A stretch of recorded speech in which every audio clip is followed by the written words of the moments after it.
And that's how oatmeal was invented. And this has been Hyperborean Radio. All right, see you guys next week. Yes. Well, all jokes aside, I am the lore keeper, and with me today, as always, is CG. And today we're going to be talking about a interesting topic. Yes. Okay.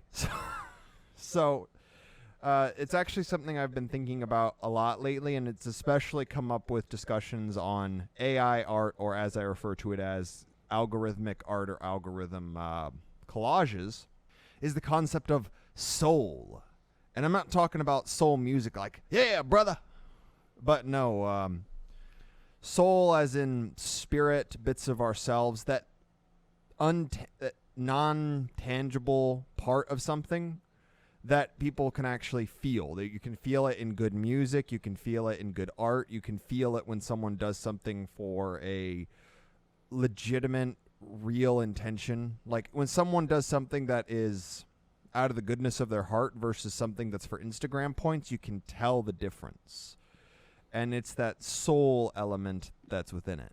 Well, and I want to cover this, and it's not going to get into it, but it's algorithmic art, not AI art. I know that all these people call it artificial intelligence art. It is not. It's algorithmic. A small l, algorithm, A capital I, or capital A, capital I, artificial intelligence. It is not an artificial intelligence. It's just an algorithm.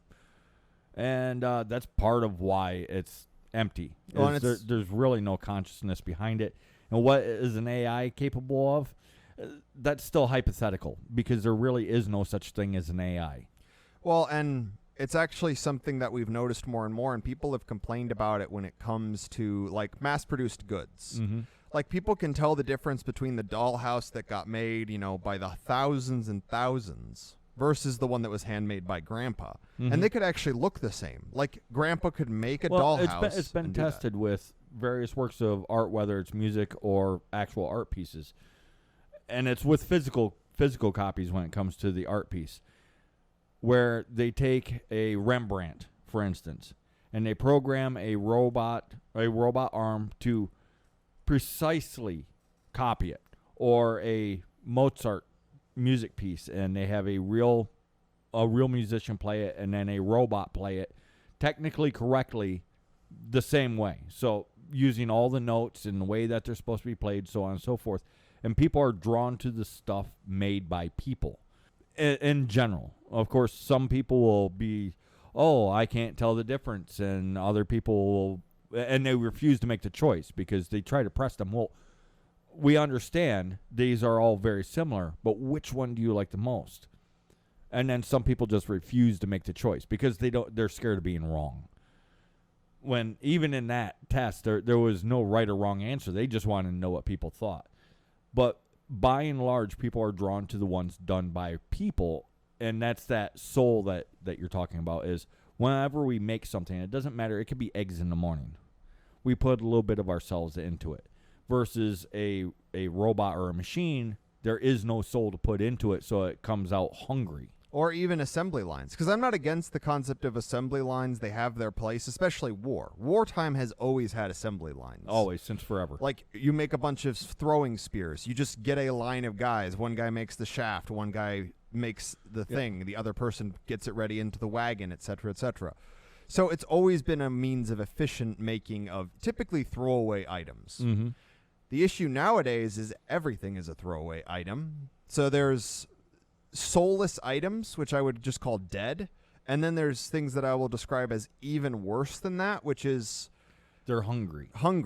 I refer to AI... Which a lot of this art, because we spent a lot of time looking at it, and I actually feel drained after looking at a lot of it. Oh, yeah. When you see an actual piece of art, even if it's not the bestest, it feeds you. There's a bit of the soul of the person. And these works of art like Mozart's and Beethoven's symphonies, things like that. I forget what it's called, but it's a loop. It's a loop that happens. If a person makes a thing, whether it's a spoon or a grand painting, it doesn't matter what the thing is, so long as a person made the thing. You handle it, you look at it, you touch it, it is feeding you, but then through your appreciation, you are also feeding it, so it becomes like this closed circuit loop. now with the algorithmic art, like Da Vinci. What is it? Da Vinci 2? I forget what it's called. The DALL-E. Yeah, DALL-E 2, the newest one that's out. That starts off empty, and by observing it, it's actually, we have to feed it first, which then leaves the observer feeling a little drained. Well, and it doesn't seem to ever stop.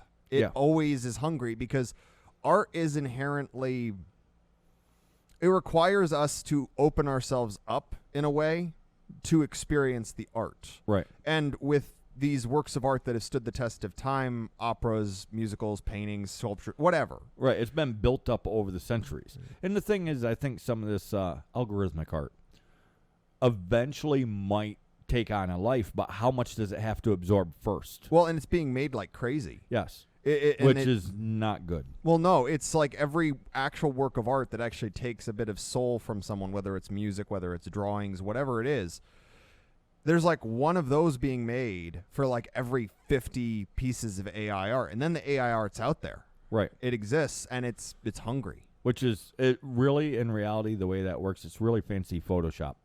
But that's why we take so much pride in showing the pieces that Neil Rundgren does, or Arca. Or just finding good art that people ignore. Right. But I'm trying to pat our friends on the back, and you're not helping. Oh, yeah. Aethelwolf and Arca are both fantastic artists, and we're really lucky to have them. Or with Alex and his music, and we try to showcase some of his music when we can, because I'm pretty lazy, and we got permission.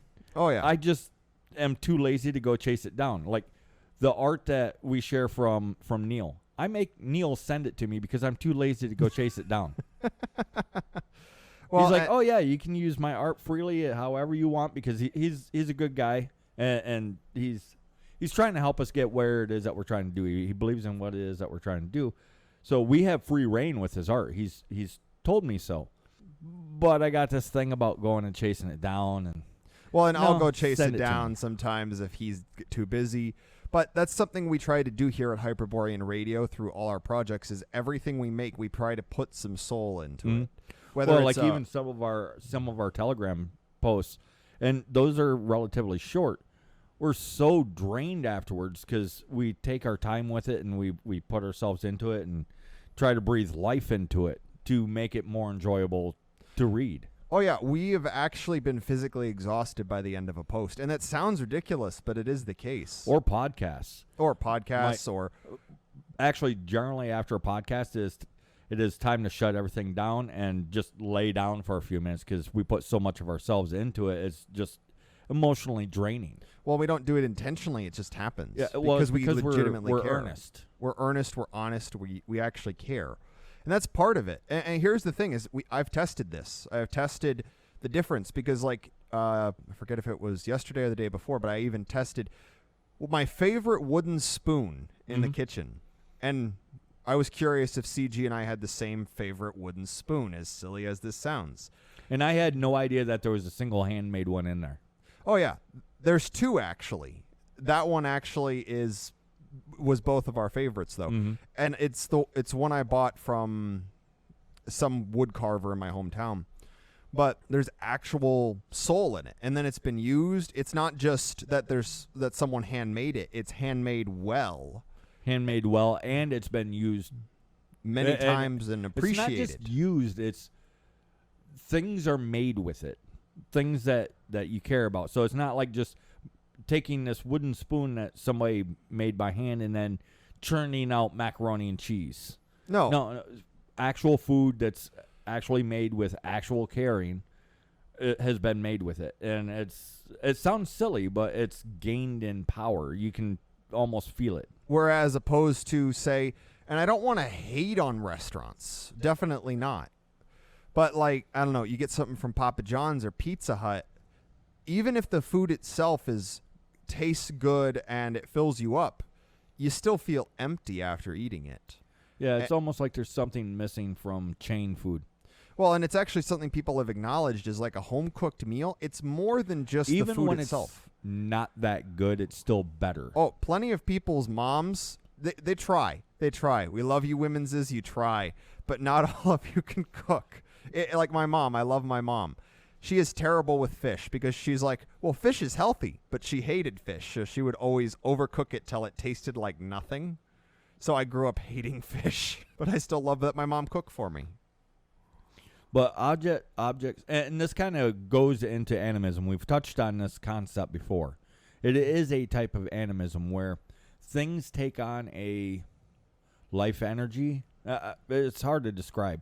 Because no matter how you describe it, somebody's going to pick it up and run off with it in fucking weird woo-woo field. We've just stopped trying to idiot-proof stuff. Yeah, you just can't. But like, I think some people do it on purpose. But it is related to animism because things take on a life force of their own. Like, it can be something even that was mass-produced, but because it's been with your family for 3 generations, it's become grandpa's chair. It's become mom's lamp. Well, it's like McDonald's. There are things that McDonald's put out that were mass-produced junk that now have some level of spirit to them. Mm-hmm. But on the same token, there's only so much spirit to go around. It's why, like, one of the places I've worked. Well, that's not quite right either, that there's only so much spirit to go around. You can only give so much. It grows, but it has to be nurtured, and it's like a tree. It's like a plant. If you start off with 100 plants, 100 seeds, it seems like it's finite, right? Well, we only have 100, but given enough time, you can have 10 million. Well, because they grow. Well, and here's the thing: is like trees. Most trees are self-sustaining; they don't need to be actively watered. But when you're first starting, it can be good to water and tend and take care of, I don't know, the acorn, the maple seed, whatever. And then at a certain point, it can self-perpetuate and even make more of itself. But at first, you actually have to take care of it. You have to put something into it to and start. If you don't, then the tree does. Because in the woods, mama trees will actually somewhat take care of baby trees. Yeah. That's one way to word it. Yeah, it's mama trees. It's my simplest way of putting it. Yeah. But and it's true, and we're not saying don't play with the algorithmic art, but no, we need to. It's fine to play with it. It's like casting runes or whatever. If you're doing it for fun, knock your fucking self out. We don't care. And it's the same way with the algorithmic art. But when algorithmic art starts winning art competitions, and not art competitions between different algorithmic art pieces, but where it's competing against people, now we have a problem. Yes, and it's partly because the intangible quality of art cannot be, well, the intangible quality of anything, it can't be accurately intangible. Thank you. Intangible. Vocabulary lesson of the day brought to you by Celtic Don't God. Give a Fuck. Yes. But the intangible element of anything, it can't be described. It's like there could be a 5-star restaurant, but the best sandwiches are made by Bob at his food cart, not even food truck, food cart. Yeah. At the corner, near the corner store. And it's because Bob really, really loves his sandwiches, and he's part of the community. It's part of, like, this is... Because he takes pride in what it is that he's doing. He cares about what it is he's doing, and he cares about feeding people and making them happy with his handmade sandwiches. Well, and it's something you've brought up before. It doesn't matter if what you do for your job is make burgers. Make the best damn burgers you can. Yes. Take pride in those burgers. Like Bob's Burgers. There's an entire show. It's a failing restaurant, but man, does he make good burgers. Right. Well, yeah, no matter what it is that you do, be a damn hero about it. Well, and it's something that actually made me think there's this destruction, because a lot of what's going on right now is spiritual warfare. Yeah. We're not going to get super woo-woo about it, but there is this element in modern culture where most things are soulless, dead, or worse, hungry. Yeah. And we're starting to create more and more hungry things. More and more hungry things, which is going to make people hollow. Vampires. Well, energy vampires. I mean, in a way, I said it to be funny, but it's actually true. That's what makes it funny. Well, people have even talked about this. There are people that are energy vampires. There are buildings that are energy vampires. Like looking at like the communist block. Yeah. Just the pictures of it feels like it's trying to eat you. I can't imagine what it's like to live there. Oh. I mean, it's bad enough seeing some of the brutalist architecture in America. It's like crazy hungry. Yeah. Ravenous. especially apparently over in England, a lot of small businesses are closing down because the energy bills have gone from like less than $1,000 to like 10K. And that's just one example. And that's euros. Yes. Which is way more. Oh, yeah. Yeah. So there's this die-off, basically, of all these small businesses. Speaking of vampires, and not to cut you off, but I'm going to cut you off. Speaking of vampires, we didn't do a plug for ourselves. We now have a new Patreon level that you'd set up. Oh, yes, the $1 one. The $1. Feed the vampires. The $1 Patreon doesn't get you shit except for a thank you from us. And a list on the intended company roster. And your name on a list. You get on the list. You get your name on the list. No, that's probably not the best selling point nowadays. No. But we will recognize you as a thank you because we understand, especially currently, some people want to help, but they don't have very much. So $1, everybody says $1 helps. Well, we can now accept a single dollar. So Yes. If you want to help us out, if you really appreciate what it is that we're trying to do, toss us $1 on Patreon.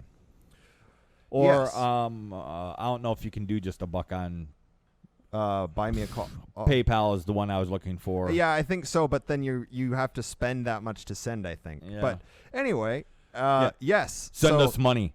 support this soulful podcast. Yes. But we feed you. But what I'm getting at is it's not exclusive to local places, but local places tend to have the most amount of soul. I mean, Mm-hmm. I don't say people are illegitimate when they say, I don't know, this shrine of Saint Mary of Babalagook has some kind of power to it. Mm-hmm. Thousands of people for hundreds, if not over 1,000 years, have come here deliberately feeding it. Of course it has power. Well, and then there's other sites that should have, But are drained. but they've been drained because people have gone there to take. And that's all that they've done is consistently Oh, like take the rather than- redwoods. Yeah, which is exactly what I was thinking of. The red, and it's not all the redwoods. It's that specific park. One, I've been there. Two, I've talked to other people that's been there, and they're like, yeah, you'd go there and you'd expect for it to be so full of life and so full of power, but it just feels empty and dead. And it feels that way because most of the people that go there, they go there to take, not to give. Well, and simply put, a lot of modern people don't have much to give. It's actually something I've brought up before is before you try to open yourself up to give, make sure that you're not in a position where just by the very nature of having so little in terms of like yourself that you end up taking on accident. Right. Because this is actually something that can happen if someone has so much of a dearth in their own soul, I guess. Mhm. They can end So up taking. spiritually bereft. Well, and then here's the other catch-22 with that. If you have so little, it can kill you. Yeah. Like Kurt Cobain. Mm-hmm. Kurt Cobain performed He gave so much that it crushed him. that he died. He was effectively dead before he killed himself. Yeah. And this is the cost if you put too much of your soul out there. Mhm. Like, let's say somebody, it doesn't have to be Kurt Cobain or someone famous who's an artist, but like, let's say someone works at a factory making, I don't know, root beer bottles. And they are just so into it, and they imbue a little bit of themselves into every root beer bottle that goes by. Mm-hmm. Within a few weeks, they'd be completely drained and probably dead. Well, unless there's other people putting into it as well. And able to actually, Yeah, it has to create a complete circuit. there has to be a loop. You have to get back. It's I guess a spiritual cycle. Like right. there's That's the kind water of why cycle. I like the handmade food, for instance. The guy that makes the sandwiches earlier, the example that we gave, the guy that makes sandwiches, he doesn't even have a food truck. He has a food cart. He puts so much of himself into every one. Why does he not become drained? Because the people that he's selling the sandwiches to give back to him. And it's not just the money, it's the appreciation, the laughter, they're giving back. Well, it's like some of the places that are the most full of soul, aside from a well-kept home with a family that, yes, families fight, but they still love each other. Mhm. And it's not this toxic environment. There's also places like the local pub. Like the local pub in Ireland or England, it used to be full. Well, and it's of also one of those power. things, people have mentioned it, where nobody has homes anymore. There's just houses. Yes, that is exactly what we're talking about. Well, it's The also home is spiritually full. And it can be immaculately kept or it can be falling apart, but it's still home and you can feel it versus the empty, cold house, which can be the same way. It can be immaculately kept or it can be falling apart. Well, it's why we actually refer to things like what women do to make a house a home. It's a kind of magic. They have to imbue their soul throughout the entire house to make it a home. Well, and if they're angry all the time, guess what the home becomes? The house becomes angry or the home becomes angry. If they can even make it a home if they're angry all the time. But if they're angry all the time, if they're heartbroken all the time, it's going to take on that energy, I guess.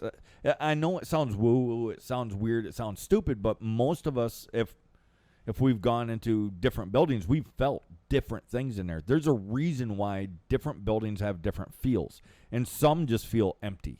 Well, and here's the thing is you can imbue... When you give the soul, in some ways, it's a blessing. It's feeding something, but you can also curse something. You can make it sick. Like slaughterhouses, especially with how they're run today, it's monstrous. Well, like to quote Chernobog from the American Gods, used to be there was an art. You go right for the temple, you hit it. I'm paraphrasing, but it was an art. You kill quickly. He took pride in it. Now they can kill quickly. They've mechanized it, so it's become cold. Well, and this is going to sound pretty woo-woo and weird and fucked up, but simply put, even the act of butchering, so killing an animal for food, can imbue it with soul. There's an element there. The animal dying sad, it's like that whole thing, you are what you eat. Mm-hmm. If an animal dies sad and in terror... Or scared. Yeah. It comes through in the meat. Mm-hmm. Both spiritually and physically. People have commented on the taste. Like, if an animal is raised in horrific conditions, the taste is worse. Yeah, and unfortunately, most of us, that is the meat that we're used to eating, which is why farm-raised meat tastes different to them. Or hunted meat. Yeah. Especially if the hunter is good and can take it out in one hit. Yeah. It's something that our people used to pride ourselves on, is how quickly we could kill something. Oh, how yeah. painlessly. Oh, yeah. How can you kill the cow in one hit? Can you kill the pig in one hit? There's a reason why Hyperboreans don't have kosher. Or what's that other one? Halal. Either one, look into it. It's monstrous. Yeah, it's absolutely monstrous. Like, don't eat kosher or halal anything. I used to work at a butcher shop. We had a bunch of Muslim customers. I like to call it cursed meat. Yeah. You don't eat. We refused to carry halal because it was abusive. Mm-hmm. The butcher shop I worked at. It's like they got together and said, what is the cruelest, longest, slowest, most painful way that we can kill a thing? Let's do it that way. Yeah. It's a whole thing. It's a whole thing. It creates cursed meat, in my opinion. Well, and here's the thing is, it's why we say things like intention matters. Because, like, let's say that you are someone that, I don't know, serves a noble house in olden times, and you truly respect and care for this noble house. Love them. Everything you do, you are imbuing soul to better this house that you respect. But let's say that you are there begrudgingly as an indentured servant and you fucking hate it, but you keep your mouth shut and your smile on because you'll die otherwise. You have a cruel master. Or your family will. Or your family will. Eventually, you will curse. And just, if you ever bother to imbue anything with soul, it will be with curses. They're real things. They're just not what people think that they are. Well, curses used to be a lot more accurate. I damn you to hell, a pox on both your houses. May your wine be putrid and your women be ugly. May your wine turn to piss. Yes. Which is going to happen no matter what, but they mean may it taste like piss. And it's things like that. There's twofold. One, there's so much hungry stuff out there, and most people can't make anything with heart anymore because, like, it's hard to work at like a Papa John's or a car factory and imbue everything with soul. Right. Now, this doesn't mean these things can't end up with soul. Mm-hmm. Like someone who works for a massive kitchen but takes very good care of their tools. Their tools might have heart. And gets everyone else doing the same thing. If everybody actually cares, then that works into, and they take pride in it and talk about taking pride in it, then the customers actually start taking pride in being customers. Oh, yeah, and then becomes that full circuit, right. Even if it's a Papa John's instead of Louis Pizza. Right. And it's that sort of thing. It's a lot of its mentality, intent, and environment. Right. And when it comes to this algorithmic art, for instance, it's starting off not even dead. It's starting off starving. Because by the very function of what it is, it's supposed to be art and expressive, right? That's what art is. It's supposed to be expressive. And it is expressing. But it's missing the soul, the creative soul. So it starts off absolutely ravenous, and before it could even hope to give anything back, it has to take and take and take and take. Well, it's like there was this art style that people put out for a while. I absolutely despise it. It's called Fashwave. Mm-hmm. It's hungry. At best, it's dead. I've never seen one that's given. And if you're one of the people that like Fashwave, stop and go heal yourself. Allow yourself to heal, and then come back and look at it. Yeah, because it's bad. It's angry. It's hungry. And it's because the people making it are angry or hungry. Mm-hmm. And it's part of the issue that people have is if you make a painting out of anger, you will imbue it with anger. Yeah. And here's the thing is the reason like propaganda images can be so powerful is because the people that made them truly believed. And by the nature of art, we open ourselves up for that sort of spiritual Which is exchange. part of what makes it work. Oh, yeah. And it's even noted in various there are directions on how to do propaganda. They're like little books and pamphlets on how to do propaganda. And it's even mentioned in there. The person that does the propaganda has to actually, for it to be powerful, has to believe. Well, it's now, this isn't some weird magic mumbo-jumbo occulty believe crap. No, they have to actually believe. It's basic. It's really basic. They have to believe the thing that they're putting out to make other people believe it. Well, it's something I've actually brought up about the concept of sacred art, because I quite like Aethelwulf's art. He truly believes in the gods. He loves the gods, especially Fenrir. That's why he makes so much Fenrir art. And it's part of what takes him so long, too, is he's trying to really hone his skills, because he can do stuff, certain Quickly. things way faster now. But he's always pushing that limit, so he's always building his skill. And why does he do that? Because he cares. Because he wants to present Fenrir. He wants to present the Fairy Queen. He wants to present whoever he's painting in a good light. And basically he's imbuing his soul into it, which is hard with digital medium. Yeah. But a lot of modern art of the gods, to the people painting them, they're just fantasy characters. Well, and I think some of our listeners, they won't understand what we're talking about because they've only ever seen the digital medium versus seeing a real painting. Or they've only seen paintings that have been copied by machines as opposed to a real painting by a real person. Well, and that belief is also why movies and TVs have gone to crap, because they have the message, as people call it, but nobody actually believes the message. They're parroting it because they get pats on the back, positive reinforcement, but they don't believe it or understand it. That's why when they put it into films, it's so shoehorned. They're checking a box. They're not presenting an actual belief they have. Don't believe it themselves. Well, and former people in that cult have even admitted it. Here's the thing. If you actually believe it, you don't need to shove it in somebody's face. Well, it's the zealot versus the fanatic. Yeah. The zealot doesn't believe, but he or she so desperately wants to, they will force everyone around them to believe because it legitimizes their belief even if they don't have it. The fanatic doesn't care. He might enforce his will, but it's not a situation of...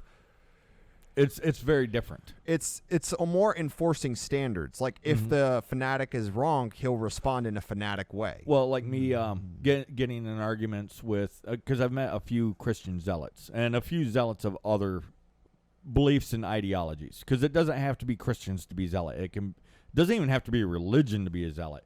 But I've gotten in arguments with some of them, and I'm like, you're just a zealot.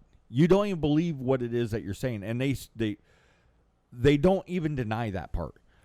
But I see their just murderous, panicked rage, I guess, for a lack of I don't even know how to describe it. It's just this thing. It doesn't even have a name. They just freak out. The whites of their eyes turn red. Their blood pressure goes up so high.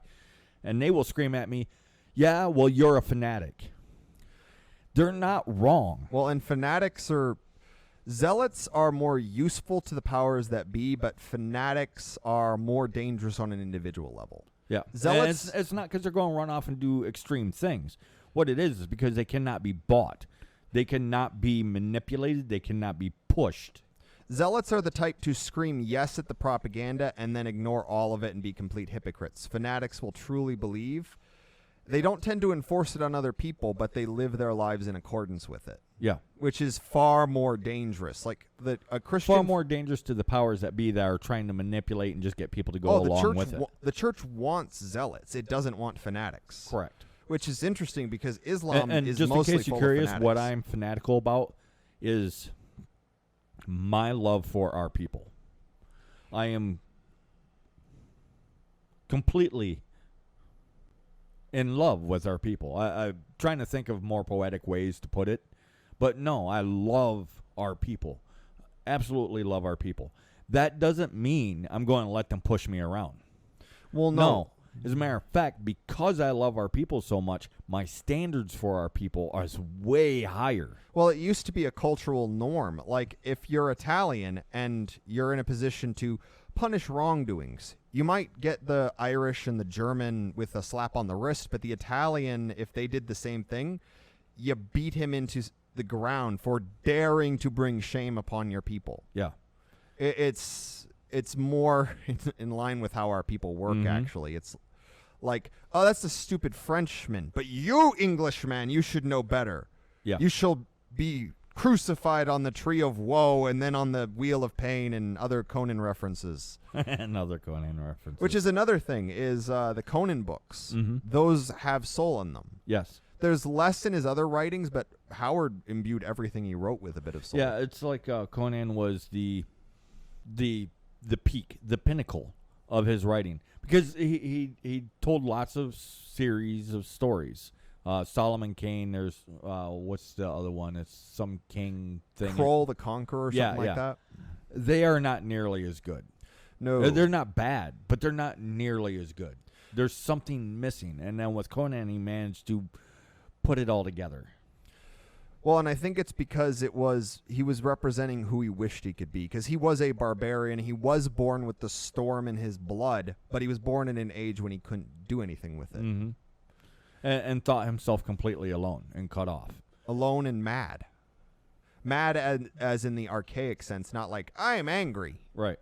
But it's a lot of this is, in the modern day, everything gets churned out. Mhm. It's like, even Marvel, which has always been through a bit of a factory setting of how the films are made, you can tell the difference of care and actual appreciation for the source material from the first few films versus just the garbage they've been slinging out lately. Yeah. And that ties into the algorithmic art as well as storytelling, the sacred art or the sacred act of storytelling. That's actually why so many people are so angry with various mediums right now, is because the sacred act of storytelling has stopped being sacred. Oh, yeah, we did a whole podcast on it, in fact. And it's because, simply put, when you tell a story, you have to put a little bit of yourself into it. Mm-hmm. It's why we keep shifting with movies who we give the credit to. Like, it used to be people would give the actors all the credit. Because in a traditional storytelling setting, the storyteller and the actor are the same thing. And then that sort of shifted with plays and operas. Well, and here's the thing. In reality, if you have a good actor and good director, you can have shitty writing and still tell a good story. But on the reverse hand, you can also have a great story, shitty actor, shitty director, you end up with a shitty story. Well, it's because the person telling the story, because you can have a really good story, like really old ones, like, I don't know, the Iliad. So the Trojan War. Mm-hmm. Troy with Brad Pitt. Great film. Mm-hmm. Great storytelling. The absolute mess of a TV show from Netflix with the black guy playing Achilles. Yeah. Which is he's a just fine actor. He should have never played Achilles, though. Well, it's like Macbeth. Catherine Hunter playing the Weird Sisters in the most recent. Yeah, Chef's kiss. she does an amazing job. And Denzel Washington's not terrible, but he's He should playing have a Scottish king. Yes, he should have never taken that role. He's I mean, I am holding them to the same standards that they hold us to. Oh yeah, Ryan Gosling for Martin Luther King. It's coming. Yeah. I hope so. That would be hilarious. It's this doing something with the intent of just trying to deliver a message versus true belief. Because true belief actually allows you to imbue something. It allows you to convey something. It's why there used to be good political art. Like everyone's bitching about how art's political. Art has always had a political bent. Not every piece of art has been political, but there's always been some art that is made for political purposes. But it's representing an actual belief. Like, I forget what it was, but there's even a really famous sculpture that is actually political. But it's nothing new. Like, even a lot of depictions, some of the earliest depictions of Santa Claus by Thomas Nast, they're political cartoons. Yeah. Well, and, okay, currently people's like, you're so political. Currently, you can't talk about the color of your poop without it being political.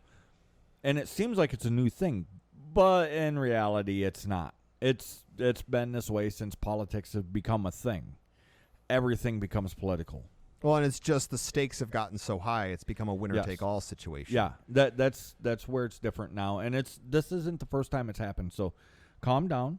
If you're one of the people that's really worked up and worried about what is it, Darth Biden? Is that Darth Brandon? Darth Brandon. Like any good Sith, he took a new name. Yes, Darth Brandon, and it has you completely on edge.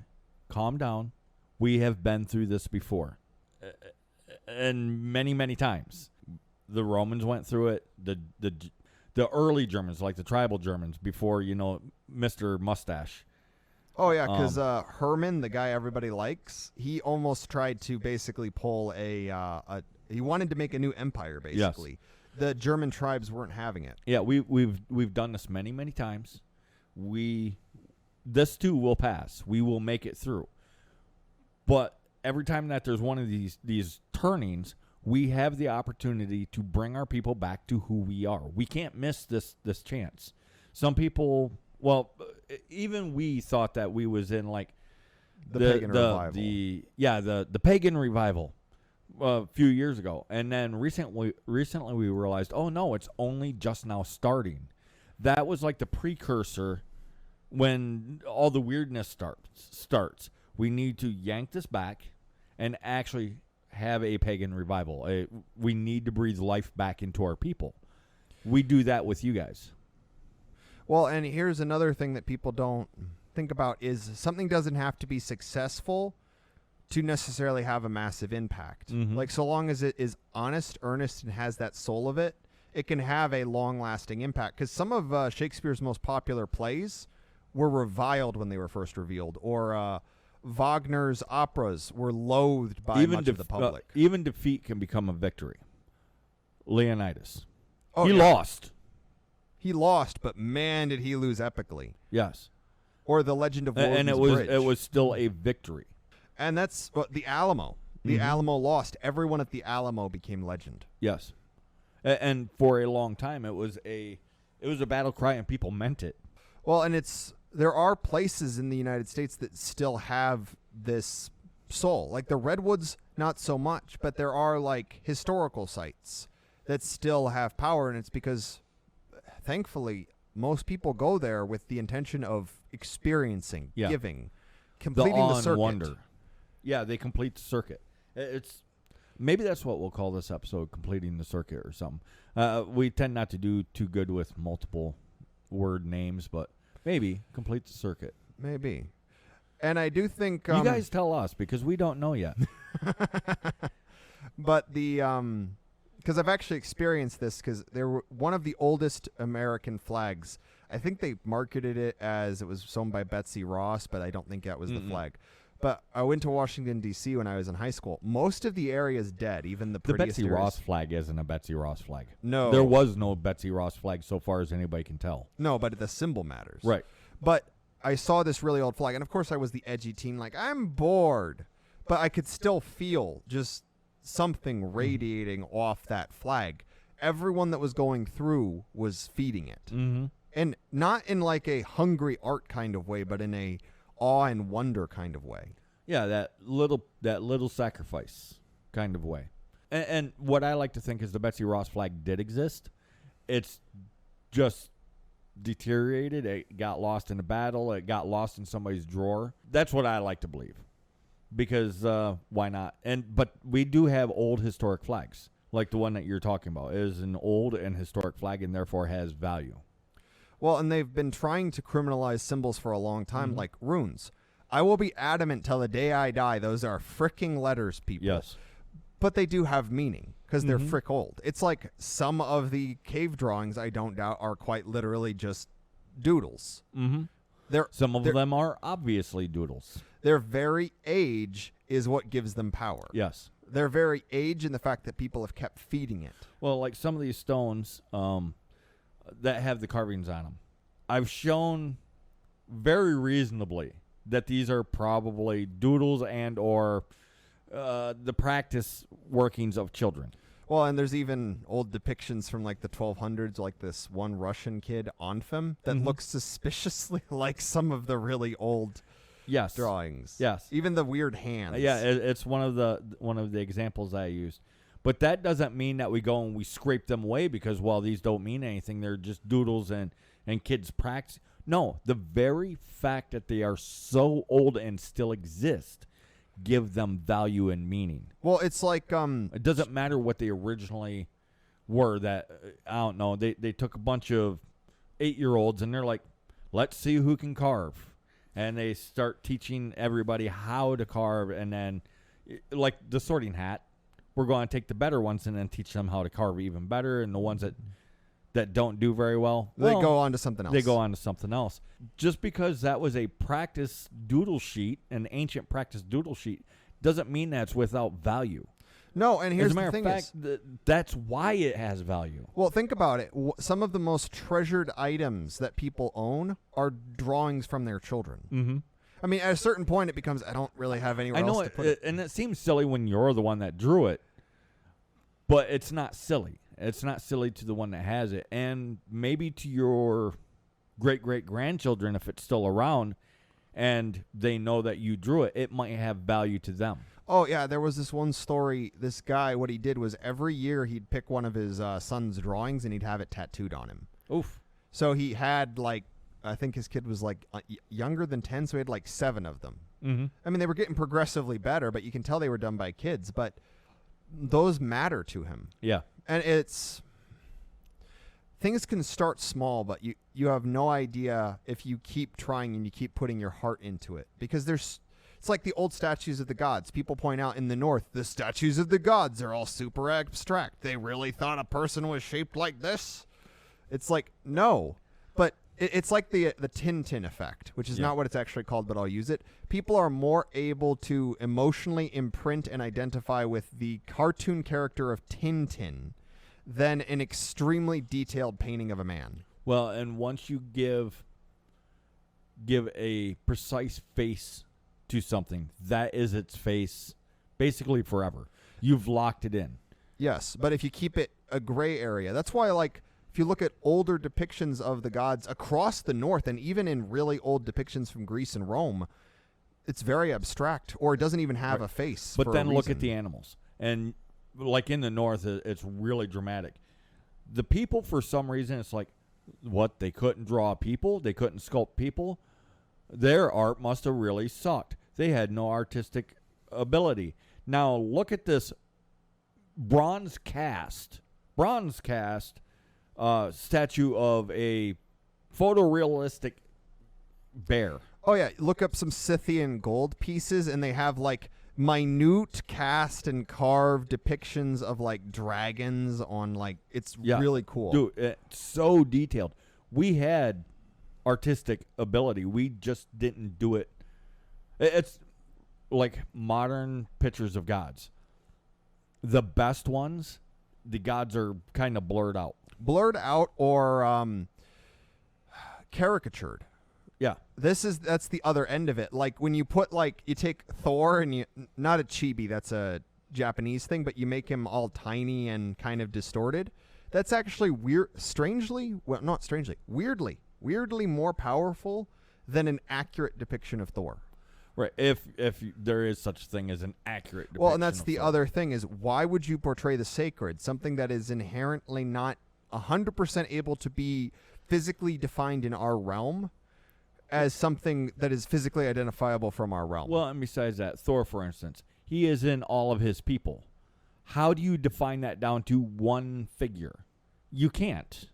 Well, I mean, even Santa Claus. Is he 6'6", 6'9", 5'4"? How big is he? How tall is he? Yeah, exactly. People will get in arguments over that. Well, and here's my answer. The answer is yes, because he is in all of his followers, so all of his followers are him. You embody the God. You represent the God. That's why we can't actually portray them accurately, is because there is no accurate portrayal. But that doesn't mean that you can go wandering off doing whatever the fuck you want, like half the pictures with the Morrigan. They are wrong. They are not portraying the Morrigan. Oh, yeah. The redheaded Morrigans irritate me. Yes. She specifically has raven-colored hair. She specifically has blue eyes. Well, and She specifically has pale skin. Well, it's like Bridget. Bridget specifically has red hair. Flaming hair, in fact. So it's supposed to have a bit of a fire in it. Yes. Or Thor is actually one of the few male gods that is specifically named for hair color, and it's red hair. Yeah. He is very specifically red hair. Same with Othin. Now, what is hair. his build? That's open to debate. So yeah. you can't just do whatever the fuck you want with the gods. It's part of what makes portraying them so difficult. You can't just do whatever you want. You are constrained. But you can't get too detailed with them either, because as soon as you get too detailed with them, then you're not portraying them anymore. Yeah. You're portraying somebody else. You're portraying, I don't know, Belinda or Robert. Well, it's like, it's hard to really define, but like Paul Bunyan. If you make him too detailed, it's just a giant lumberjack. Yeah. Or Santa Claus, you make him too detailed, it starts to kind of fade out. So there's limits, and it's like King Arthur or Robin Hood or any of these figures. The less detail you give the face, like there's these old Greek statues where the eyes are hollowed out, so you're staring into basically a literal blank stare. Mm-hmm. They are very powerful, especially the boxer. Well, and there's some really old ones from Greece, where the body is immaculately sculpted, just like what you'd expect from a Greek sculpture, but there is no faces. At first, they thought the faces had been smashed off, because we know that happened to some of the statues where they gouged out, or where they smashed off the eyes and the nose and the mouth and the genitals of some of these statues. Carved crosses onto them. Right. But these ones I'm talking about specifically, they never had a face. The hair was immaculately sculpted. The body is immaculately sculpted. Everything is immaculately sculpted, but they didn't bother putting any more than a rough face shape on it, because it has like the little indentures where the eyes would go. It's got the little bump where the nose would go. It's got the chin bump. But there's absolutely no detail into it. And these are very, very, very old. Like some of the oldest Greek statues that they found that have any real level of detail to them. They're really hard to find online, but if you want to dedicate several hours, maybe a few days to find them, you can find them online. Well, and there's some old, like all the Venuses in Europe. They have a lot of power, even though like they could be anything from a toy to a wank-off doll. Mm-hmm. We don't know. There's no guarantee these were idols. Right. Then you have things like... Oh, yeah, the Venus dolls, yeah, I'm positive those were toys. Oh, yeah. Especially, like, because we've had action figures forever. Mm-hmm. What are those ones everybody likes to say that they're Odin, because a lot of them only have one eye, but... A lot of them also have two eyes. Yeah. And a lot of them have the one eye replaced, almost like it fell out and got replaced with the jeweler's method. And the thing is, there's more of them with two eyes than there is with one eye or one eye replaced. I know, it's the selective bias. And I've already explained, the reason people do that is to get notoriety. It's like when they find a pendant with just stick figures in it, and they say, it represents the death of Balder. And you're like, how? It's because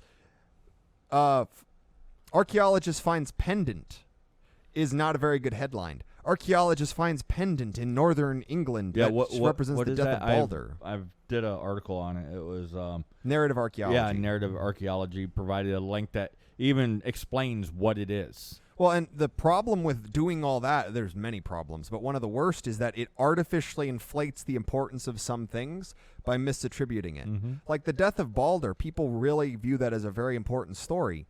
There's a decent chance that story was literally invented to mimic the Christ myth. Mm-hmm. I don't really treat it that way because I don't really think people would completely. So like a lot of the things that happen that are Christianized, I treat as like a gray area. Like there was probably a myth kind of similar to this, and then it just got twisted to be more Jesus-y. Like the Isle of Man is named after Mannanan. I highly doubt it was the story that the Christians tell. Almost positive it wasn't. Well, and the thing is like completing the circuit, that spiritual circuit. We're putting into the podcast, for instance, the people listening are listening, so they're absorbing absorbing the energy. How do they complete the circuit? By then applying, thinking about what it is that we're saying, like giving it genuine thought and contemplation. Anything that makes sense, applying it to your life, and then putting it back out into the world, and that completes the circuit. It comes back to us. Well, and the thing is, soul or spirit or whatever you want to call it, it's not just the creation of physical things, it's also actions. Mm-hmm. Like battle. Being willing to go out onto the field and fight takes soul, it takes spirit. It is a massive spiritual act to be willing to do that for your people. And actually, we've been doing posts on the berserkers and their variants. This is a spiritual thing. It requires not just the imbuement of soul, but the ability to take the soul and actually use it to strengthen oneself. And those around them. Yeah, and that's how this battle magic. Yeah, but that's how this circuit is completed. Is we're talking. We give everything thought, and then we share genuinely and earnestly. The person that's listening listens genuinely and earnestly, contemplates, builds themselves up, puts that energy back out into the people around them, sends it back to us. And that creates a complete circuit where it feeds back into itself and it grows, like going from 100 seeds to having 10,000 plants. Well, and it's because everybody that gives a little bit, that bit inside them will regrow, but the bit they put into the spoon, into the song, it's the sharing. The sharing, the gift, the gift, the soul of the gift. And oh my, last week's podcast, that definitely got shared. Oh yeah. Well, you need to have soul in the game or it just doesn't matter. Yeah, otherwise why are you playing? Yeah, why are you even doing something if you don't care? It's part of the reason I don't actually try to learn how to play music. I keep thinking I want to, but I don't have the personality type to put the amount of effort and soul into it. At that point, I'm just making off-tune guitar sounds. Yes. I can play if you're drunk enough. Well, anyone Notice can play I if you're said drunk enough. if you're drunk enough. Anyone sounds good if the listener is drunk enough. That's it. That's the secret. You don't have to actually practice. You just have to apply liquor to the audience. Well, yeah, it's one of the issues currently right now is the embracing of these starving artifacts. I really don't even know what to call them, but they're not just dead. They're made and they're hollow and they absorb, like the AI art, because we was exploring that and just. Wow. And some of it's technically fucking beautiful, but it's just, it sucks the spirit right out of you. It's like the new Star Wars trilogy. The films are visually beautiful. They're a complete mess in every other way. You feel lesser when you're done watching them. And then it's not just that, it's everything. It's like iPods, telephones, even books, because everything that's getting put out is being put out dead or soulless or worse, hungry. And then because we're going through them so quickly, so you buy a phone, you have it for 2 years, you throw it out, you might put a lot of energy into it, but because of its very nature as being disposable, then you're just throwing that out. Even if you've managed to take it from hungry or dead to having meaning to you, you're going to get rid of it. So there becomes this detachment. Mm-hmm. So everybody is constantly swarming themselves with things that have no soul. And even if they get it imbued with it, there's a time limit because things aren't made with the quality to last anymore. Yeah. But what can we do is we can not participate with the algorithmic art any more than we absolutely have to. Like, don't give it any value. Don't give the algorithmic art any value. Don't give the mass-produced stuff value over the hand-produced stuff. Sometimes we might have to make the sacrifice of spend a little bit more for something that's handmade over saving a few pennies over something that's mass-produced and hollow. Well, and to recharge, people have to interact with other people. It's Yes. why paganism is a community thing. How do you give the gift of spirit and soul? How do you have soul in the game if you have nobody else? Be willing to reach out to other people. Be willing to have something to fight for, to care about enough to give this bit of your soul away. Right. Shake some babies and kiss some hands. Yes, and not in the political way. Just do it because you want to. Right. Well, let's shake- Don't forget to hug your mom. Even if you don't like her, give her a hug and tell her that you love her. Why? Because it's true. You don't love and like are not the same thing. Oh, no. That's a completely different yeah. topic, but it's something that people need to understand. Love and like are two completely different things. I love our people. I don't like a lot of you motherfuckers. This is an accurate statement. And I look forward to ones I do like, but in general, we don't like each other. And there's nothing wrong with that. It is perfectly fine for people to not like each other. But we do need to love each other. Precisely. And here's the thing is it can be something as simple as just holding the door open. Actually taking care it's of a your good place car actually instead of to buying a start. new one. Customizing things a little. I know a lot of us get stuck with we can't afford the really nice big things, but we can customize the things we do have that we have to get. Customizing the little things. I mean, you can buy some Hyperborean radio stickers. There's another plug. I'm practicing. Stickers, paint, drawing. Yeah, but we don't sell paint, so you can't paint your stuff. We do sell stickers, though. Homemade meals, even if it's not great, even if We don't run a restaurant, so no homemade meals, but you can buy some stickers. But just these little small things.